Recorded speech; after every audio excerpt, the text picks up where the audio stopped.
বর্তমানে এই মুহূর্তে শেখ মুজিবরের বাড়ি ৩২ নম্বর বাড়ি ধানমন্ডি, সেখানে ছাত্র জনতা সবাই ভেঙে চলে সেই বাড়িতে ঢুকেছে। অনেক কিছু হয়ে যাচ্ছে আজকের রাতে।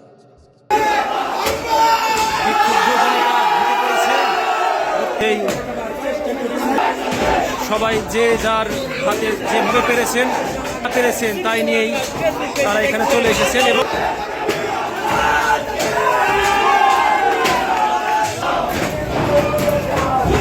সর্বশেষ এই জালিমরা পালিয়েছে। বিশ্বাস করেন ভাইরা, ষড়যন্ত্র বন্ধ করে নাই।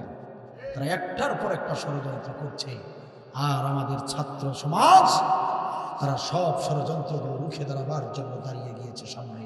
এই জন্য আপনাদেরকেও সোচ্চার হয়ে সত্যের পক্ষে, ছাত্রদের পক্ষে, ন্যায়ের পক্ষে থাকতে হবে। যারা অন্যায় করবে তাদের পক্ষে আমরা নাই, ঠিক কিনা বলেন? এই বাংলার জমিনে সর্বপ্রথম কোরআনের দাওয়াত নিয়ে এসেছিলেন বিশ্বনবী সাল্লাল্লাহু আলাইহি ওয়াসাল্লামের ঘনিষ্ঠতম সাহাবী সাদ বিন আবি ওয়াক্কাস রাদিয়াল্লাহু তাআলা। 646 সালে তিনি কূটনৈতিক কাজে চীন দেশে সফর করেছিলেন। বাদশাহ নাজ্জাসির পানি জাহাজ নিয়ে তিনি নৌবন্দরে নৌপথে তিনি যাত্রা করেছিলেন চীনের জমিনে। আর সেই নৌপথ ধরে ধরে আমাদের বাংলার চট্টগ্রাম নৌবন্দরে এসে তিনি সেখানে যাত্রা বিরতি করেছিলেন। তিনি চট্টগ্রামে পা দিয়েছেন, চট্টগ্রামের মানুষদেরকে ইসলামের দাওয়াত দিয়েছেন। চট্টগ্রাম থেকে শুরু করে কুড়িগ্রাম, লালমনিরহাট পর্যন্ত তিনি কোরআনের দাওয়াত দিয়েছেন। তার প্রমাণ হলো লালমনিরহাট জেলায় হযরত সাদ বিন আবি ওয়াক্কাস রাদিয়াল্লাহু তাআলা আনহু তৈরি করা মসজিদে সাদ বিন আবি ওয়াক্কাস এখন পর্যন্ত রয়ে গেছে। হযরত সাদ বিন আবি ওয়াক্কাস এমন একজন বীর মুসলিম ছিলেন, খরস্রোতা নদী পাড়ি দিয়েছিলেন। না ছিল কোনো নৌকা, না ছিল কোনো ক্ষমতা। দিন কায়েমের লক্ষ্য নিয়ে, উদ্দেশ্য নিয়ে, সাহাবীদেরকে সাথে নিয়ে তিনি খরস্রোতা নদীতে ঝাঁপিয়ে পড়েছিলেন।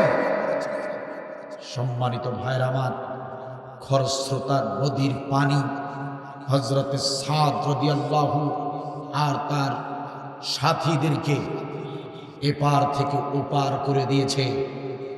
নদীর ওই বহতমান স্রোত হযরত সাদ বিন আবি ওয়াক্কাসকে দ্বীনের কাজে সাহায্য করেছেন। আমরা সেই হযরত সাদ বিন আবি ওয়াক্কাসের উত্তরসূরি কথা বলেন, ঠিক কিনা? হযরত সাদ বিন আবি ওয়াক্কাস এমন একজন বীর ছিলেন যিনি হিংস্র প্রাণীদেরকে নির্দেশ দিয়েছিলেন, হিংস্র প্রাণীরা দিন কায়েমের লক্ষ্যে এসেছি, বন জঙ্গল ছেড়ে চলে যাও। হযরত সাদ বিন আবি ওয়াক্কাস শুধু ঘোষণা দিয়েছেন, বন জঙ্গল ছেড়ে দিয়ে হিংস্র প্রাণীরা, বাঘের পিছনে বাঘ, সিংহের পিছনে সিংহ, শেয়ালের পিছনে শেয়াল, হাতির পিছনে হাতি, বানরের পিছনে বানর, এভাবে প্রত্যেক হিংস্র প্রাণীগুলো তারা সাদ বিন আবি ওয়াক্কাসের নির্দেশ মতো জঙ্গল ছেড়ে দিয়ে দ্বীনের কাজে সহযোগিতা করেছিল। আমরা সেই হযরত সাদ বিন আবি ওয়াক্কাসের উত্তরসূরি, আমরা বীরের জাতি, আমরা কাপুরুষ নই, কথা বলে ঠিক কিনা? প্রিয় মুসলমান ভাইরা, একান্ত আপনজনের আমার, আমরা তো সেই বীরের জাতি। আমাদের ভাই ছিলেন হযরত আমির হামজা, যিনি আবু জাহেলের সঙ্গে টক্কর দিতে গিয়ে ইসলাম গ্রহণ করেন। আমির হামজা রাদিয়াল্লাহু তাআলা আনহু দ্বীনের পথে যখন কাজ শুরু করে দিলেন, কাফেররা তাকে টার্গেট করে ফেলল আমির হামজাকে হত্যা করার জন্য। তারা মরিয়া হয়ে উঠল। উহুদের ময়দানে আমির হামজাকে কাফের বেঈমানরা শুধু হত্যাই করে নাই, হযরত আমির হামজা রাদিয়াল্লাহু তাআলা আনহুকে হত্যা করবার পরে বুক চিরে আমির হামজার কলিজা বের করে কাফের গোষ্ঠী চিবিয়ে চিবিয়ে খেয়েছে। আমরা সেই আমির হামজার উত্তর শুনি, আমরা জীবন দিতে ভালোবাসি, কাফের বেঈমানদের কাছে মাথা নত করতে জানি না। কথা বলে ঠিক কিনা? প্রিয় ভাইরা আমার, একান্ত আপনজনের আমার, আমি আপনাদেরকে আলোচনার শুরুতে আহ্বান জানাতে চাই। বিড়ালের মতো মিউ মিউ করার সুযোগ আর নাই, কাপুরুষের মতো ঘরে বসে থাকার সুযোগ আর নাই, ঘুমিয়ে থাকার মতো সময় জাতির আর নাই।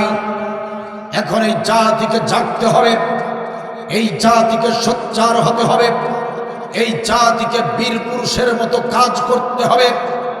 জীবনের মায়া করে লাভ হবে না। যেদিন যে মুহূর্তে যে সময় মৃত্যুর তারিখ দিন ঠিক করা হয়েছে, ঠিক সেই দিনই আপনার আমার মৃত্যু হবে।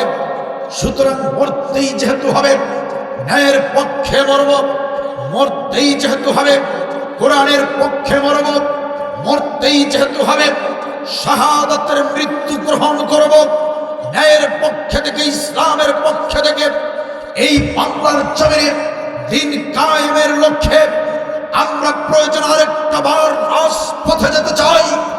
এই বাংলার জমিনে ৯২% মুসলমানের জমিনে জালিম গোষ্ঠী যারা এখন পর্যন্ত ষড়যন্ত্র চালাচ্ছে, তাদের বিষ তাক উপড়ে দিতে হবে।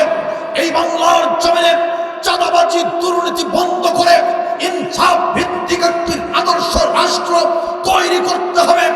যার যার জায়গা থেকে সবাইকে দুর্বার আন্দোলন তৈরি করতে হবে।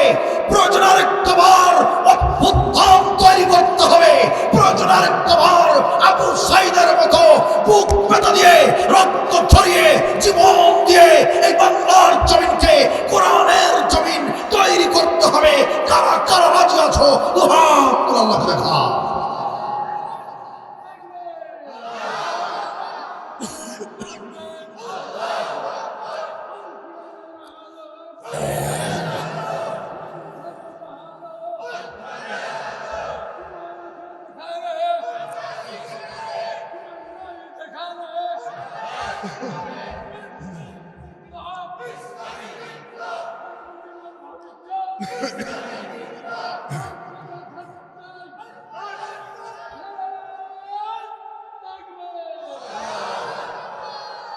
মাশাআল্লাহ, জাযাকাল্লাহু খাইর।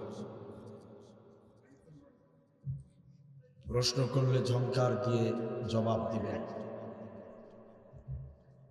প্রিয় ভাইয়ের আমার, একান্ত আপনজনের আমার, সুতরাং এই জাতির লোকদেরকে কোরআনের কাছে ফিরে আসতে হবে।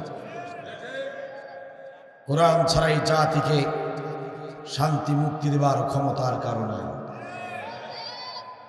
ঘুমিয়ে থাকলে চলবে না, জাগ্রত হন।